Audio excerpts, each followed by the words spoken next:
Nah, itu semua. Jadi kita ini bagian dari proses belajar ya. Sekalian sesuai dengan pelajaran kita tentang pendidikan kewarganegaraan ya.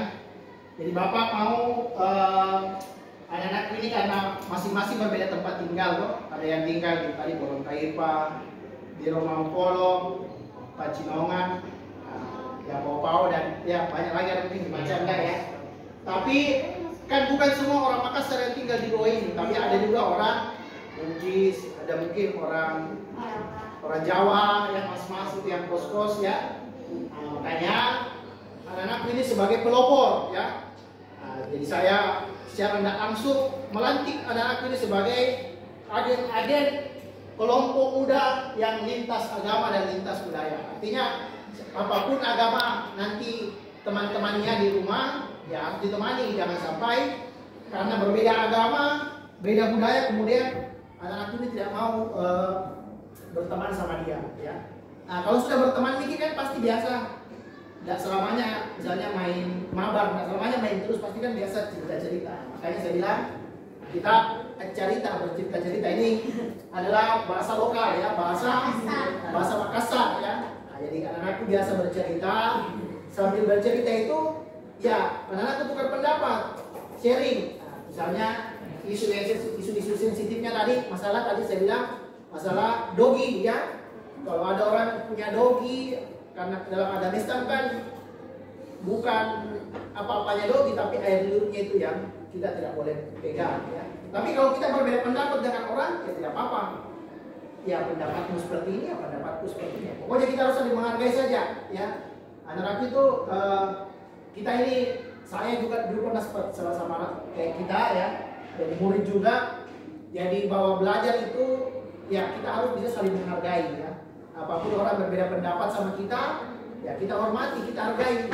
Misalnya Yusuf, ada Miki, dia pelihara dogi, ada Mikinya. Tapi kan saya tidak larang itu. Saya bilang, Yusuf dulu kan kemarin masih ada toh. Nah itu doginya itu, ya biasa dia macam-macam. Pernah saya kaget, dia mau gigit saya, tapi kan dia tidak gigit saya. Tapi kita tidak apa-apa, kita hormati saja. Bahwa orang mau pelihara dogi, dia mau suka dengan dogi ya terserah.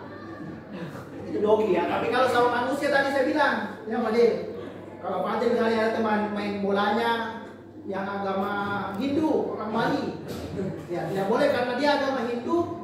Kemudian Fadil tidak mau temani, agama Hindu kebiasaan tiap malam minggu kasih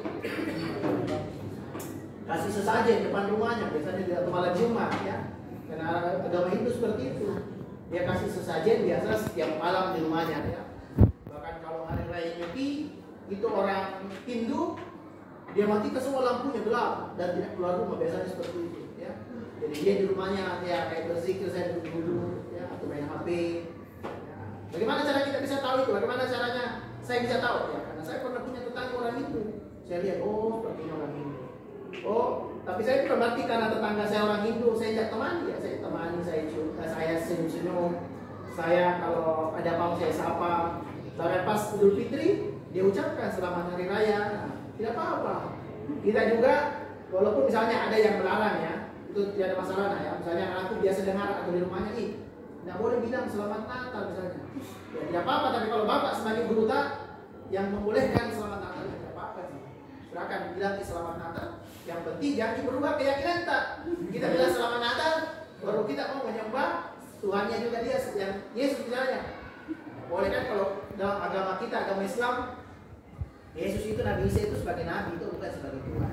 Tapi kalau bagi teman-teman yang agama Kristen dan Katolik, itu Yesus, Nabi Isa itu dianggap sebagai Tuhan, ya. Makanya kita tidak boleh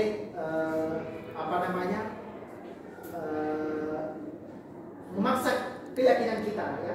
Kita kan sebagai kami Islam percaya bahwa Nabi Isa tadi nabinya sebelum Nabi Muhammad, ya. Tapi kalau orang Kristen sama Katolik, dia percaya kalau Nabi Isa itu sebagai Tuhannya, ya. Anak Tuhan, ya. Dia percaya itu Nabi Isa itu anak Tuhan, dan nanti pada hari kiamat dia akan turun menyelamatkan manusia. Itu percayaan mereka yang agama Kristen. Sudah berarti kan kalau sudah? Oke, ya, jadi kita tambah sedikit berapa detik, ya. berarti bahwa kalau misalnya orang agama Kristen nyanyi biasa ya itu bagian dari ibadahnya dia. Kalau kita kan ada juga biasa nyanyi kayak baca Quran melagu itu kan kayak nyanyi juga sebenarnya. Jadi ada kesamaannya ya. Yang kita cari perbedaannya ya. Kalau kita cari perbedaannya pasti tidak ada orang yang sama semua. Orang yang bersaudara saja bisa berbeda apalagi orang yang berbeda. Sudah nih.